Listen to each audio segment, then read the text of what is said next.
One of the most intriguing discoveries in modern science is the fact that there is nothing in this world that even approaches what might be called truly solid.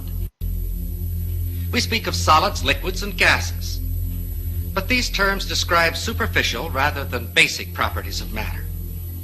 All matter, regardless of its state, is composed of invisible particles called atoms, which in turn are composed of other particles. The air we breathe, though invisible to us, is just as real as wood or metal, because it's made of the same fundamental particles.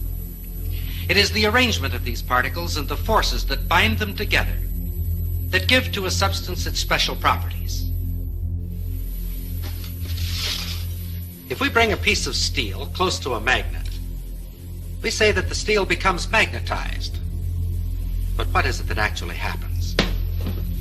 If we place the steel inside a coil of wire connected to a high-gain amplifier, and then bring the magnet close to the bar of steel, we can hear something that suggests movement inside the steel. Listen.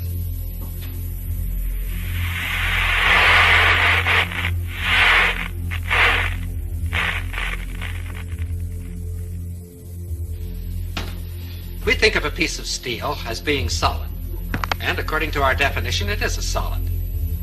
But the popular concept of what makes a solid is certainly a false one. This piece of steel, and any so-called solid substance on this earth, is almost entirely empty space. If we could eliminate the empty space in this piece of steel, all that would remain would be a tiny bit of matter, so small as to be invisible even with a high-power microscope. This concept of almost unlimited empty space within matter is comparatively new, but it is the very cornerstone of our knowledge in this atomic age. Atoms are not solid. Instead, they are tiny solar systems composed of infinitely small particles revolving at tremendous speeds and bound together by enormous forces. And like our solar system, atoms are almost entirely empty space. For the moment, let's forget the forces within the atom. Thinking only of the particles and the empty space around them, science knows no reason why I couldn't take this so-called solid steel bottle and just throw it right on through that wall. Except this, we've tried it and it hasn't worked. If I were to attempt to run through that wall right now, all I'd get for my trouble would be a good-sized lump on the head. But that which would prevent my body passing through the wall would not be a collision of particles, but rather a collision of forces, the same forces that make an atom bomb. And if it were not for these forces, my body could go freely back and forth through that wall, just as though it were not there.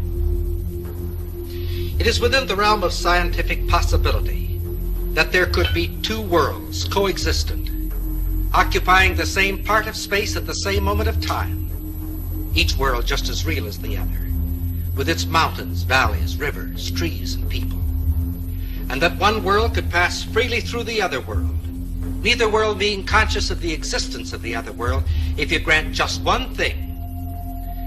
Atomic forces within the material substance of these two worlds that are not mutually interactive. What do we mean by this? Let's see.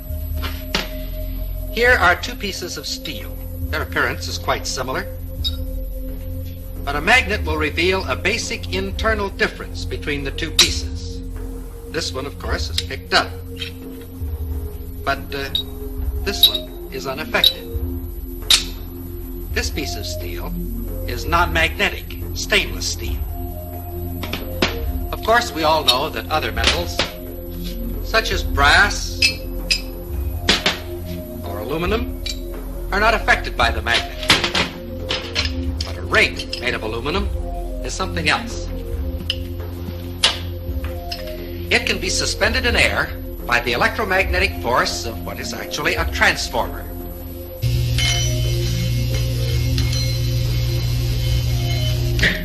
The ring being in effect a one-turn shorted secondary. A smaller ring will react even more violently.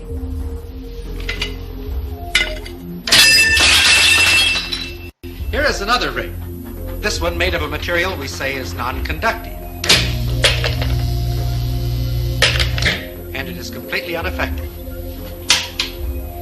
Here is another example. Several thousand watts of power were involved in that spark. If we replace the spark gap with a copper coil, the same power now flows through the coil.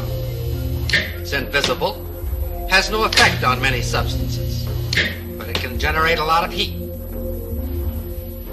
Wood, paper, things that we think of as being quite inflammable are not affected at all.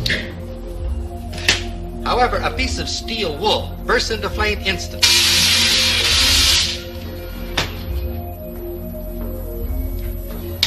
Did you ever fry an egg on a coal stove?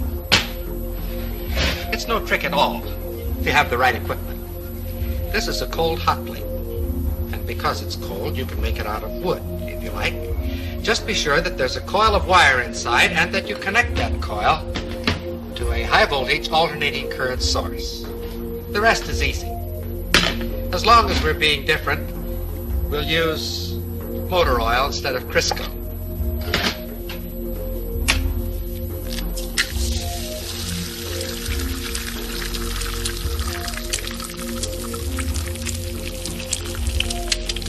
The egg fries very quickly, but the stove remains perfectly cold. In fact, if you wish, just to keep it handy, you can fry your egg on the morning newspaper. With a gadget like this, you can get up in the morning, sit on the stove, read the morning newspaper, and fry the eggs in your lap. Another example of the fact that physical forces can be quite selective in their effect. All of the examples which we have cited thus far have been in the physical realm, and of course have been limited by that fact.